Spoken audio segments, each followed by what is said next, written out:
Welcome to Rack of the Week 192. As usual, I want to give a shout out to my $7 a month supporters on Patreon and YouTube. John, Christian, Rick, Tom, Brian, Chris, James, John, Corby, Michael, Fahad, Richard, Indian Heathen, Charlie, Ken, Rainier, Fred, Leroy, and Christopher. Thank you very much for your support. I appreciate it.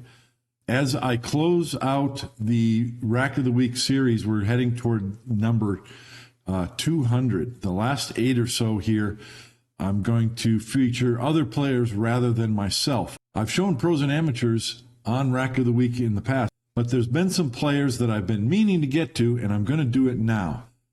Today we're going to look at a pro from New York that you may or may not heard of, Michael Yednak. You're going to see him on tour in various events, and he is a student of the game, which I really appreciate, and that means he's a straight pool player. He's also trained extensively with Thorsten Hohmann, so that's pretty impressive, and I'm jealous. We're looking at a rack here that Michael played a number of years ago in a straight pool tournament. I call this fortitude. The balls are not going to always behave for you. You're not always going to have a perfect layout that's just connect the dots easy to run out. But if you're playing in a tournament, you don't get to choose. You have to play the balls as they lie when it's your turn at the table.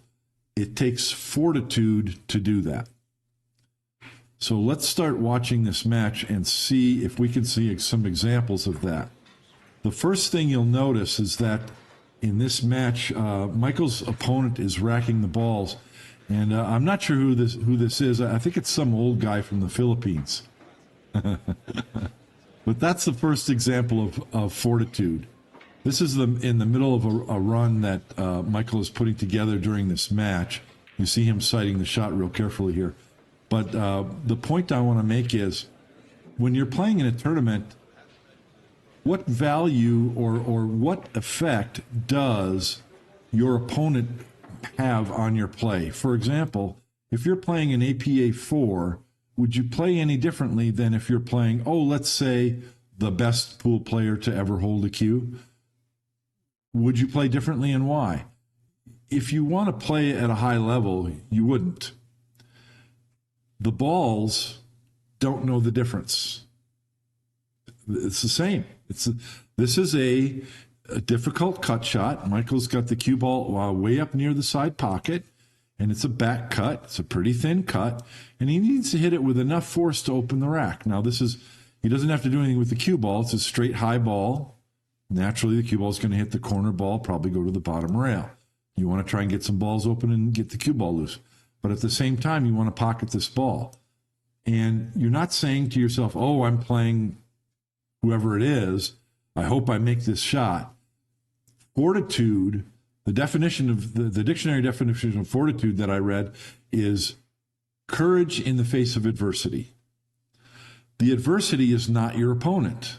It's the table. The adversity is yourself.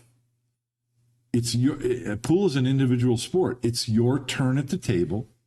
You need to execute the shot that's in front of you to the best of your ability, whatever that shot is. Let's take a look and see how Michael does. You notice that he's standing fully upright and visualizes the shot before getting down.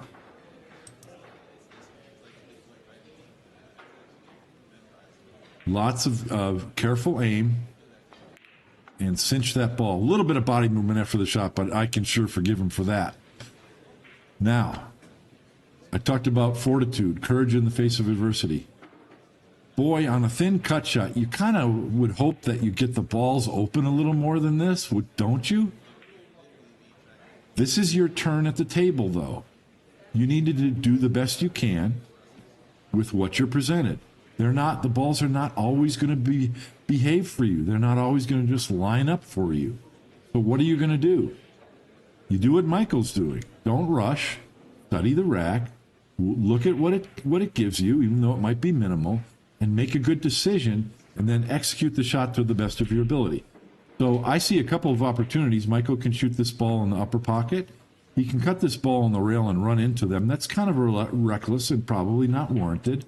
He does have a shot on the 3, and I think with the 3, if you just draw the cue ball back, you will have a shot on this ball. That's your insurance. But look what happened. Now there's more shots available. He's created a few new shots. He's opened up a few balls. You don't have to smash the rack and get it wide open on the first shot. This is good straight pool. One shot at a time. Now he notices that he's got a shot on this ball on the side that can perhaps lend to the 15 and opening the rack. But you notice what he did. He looked at other options, at a combo or something else. This is fortitude. It's the discipline to look at your options and make the most of your opportunities when you have them. So instead of just playing for the 15, oh, wow, he's noticed that he has shot on this ball, the orange ball, out of the pack from there. What a nice shot. Now, he didn't have to shoot that. He might not have gotten position on that. He had position on the 11 should he not have gotten the window on that 5. But that was pre-planned. Rather than just stun up here and get the 15, he saw a better opportunity. And then when he shot the 5, he drew the cue ball back, preserving a shot on a ball this way or the 8 ball or a ball this way. So always studying his options. So this is a pretty simple combo. Now, I might have won. I'm not sure. Doing these commentaries, you're always trying to put yourself in the mind of the person at the table. I think he may have been trying to come across far enough to have an opportunity to shoot the 15 or the 6, knowing always that he has a shot on the 8. But again, these balls aren't laying great. There's one potential break shot now. But Michael's just doing his best to keep the cue ball alive. I've talked about that before too. He knows he's going to have a shot here, and he can play position on one of these balls, or more likely this ball along the bottom rail. Now I'll ask you again, of what importance is Michael's opponent to this shot? It's zero, none. You have to pocket this ball. You've shot it a million times during practice. It's not the easiest shot, and the position isn't the easiest. And you don't have an automatic pattern. You don't have easy shots following it up. That's the adversity. But you don't want to let that in your mind. You notice Michael's doing what he's done a million times, executing his shot routine. That's all you do because that's all you can do. So you put your best effort into doing that. That's fortitude. That's courage in the face of adversity. So a nice gentle shot, shooting that ball off the rail to knock a ball loose and get the cue ball through. Now he could shoot the 14, but obviously shooting this combination, you have much more opportunities. The balls still aren't laying great. I'm going to go ahead and hit pause. I like to talk about this a little bit.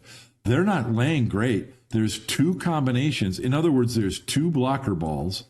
He doesn't have any perimeter balls, but there's two blocker balls. There's two balls in the center of the table. I call those pivot balls.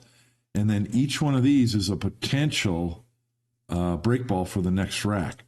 But this is by no means automatic. This can be messed up real easily. You don't want to have to shoot a combination at this point in the rack. Now, Michael has a shot on the 7. What a lot of people might choose to do is shoot the 7, go to the bottom rail, and bump the 9. Then the 9 could become a better break ball, and then you'll have a shot on either the 6 this way or the 12 this way. I wouldn't fault any straight pool player from shooting that, and I might shoot it. What would you do? Let me know in the comment section. This is real. I think this is real courage in the face of adversity, real fortitude here. If he shoots this combination, I don't remember what he shoots. Either one can work, but I like the fact that he's taking time to make the decision. Now, he could also play short side position here. He could stun to the bottom rail and come this way, which is what he did. I like that decision. I like that decision a lot.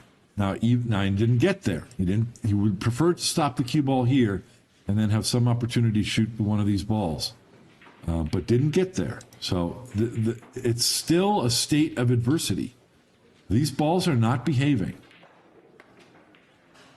Now, I think there Michael was trying, he knew he was going to bump the 9, but he wanted to hit it hard enough to try to come out and get a shot on this combination. Didn't quite get there, but he's still alive. He's got a shot here. Now, what would you do? How are you going to play these remaining balls? Let me hit pause again. There are options here. One option is to simply bring the cue ball. You have to shoot the 1 straight across table. Get an angle on this ball. But what does that afford you? All you can do then is either be able to go this way, short side on the 14, or draw back. Try and get the 14 short side, and then you can go from the 14, spin out of the corner like this to get on the 15 balls a break shot. And that 15 ball is kind of low. Your other possibility is extreme left English. Bottom rail, side rail, and come out here short side, which is what Michael just tried a minute ago and didn't quite work. So this entire rack has been one boatload of adversity. The balls just didn't behave. What do you do when they don't behave? What do you do when you have a tough rack? Make good decisions as best you can and execute the shot as best as you know how. So now Michael has a shot on the 14 or the 15. This is really good straight pull. He just pointed to the far side of the rack. He wants the 15 to stop here, knowing that he's going to have a shot on this ball in the side pocket. That brings applause when you're in the semifinals or finals and there's a crowd of people around the table. That is a fantastic straight pull shot. Now, what is he doing? Putting in the work, really putting in the work. Notice he leaned over the table to see where he thinks the cue ball is going to stop and what angle is he going to have, and is that where he wants the cue ball to stop. Could you have predicted that he would get this good of a... Now, he could have stunned the cue ball up here, right? But then he would have had a shallow angle. So he decided to roll forward instead and get a steep angle. That's fortitude. Really taking the time on every shot to make good decisions and execute the best you can. A few shots went exactly the way you wanted.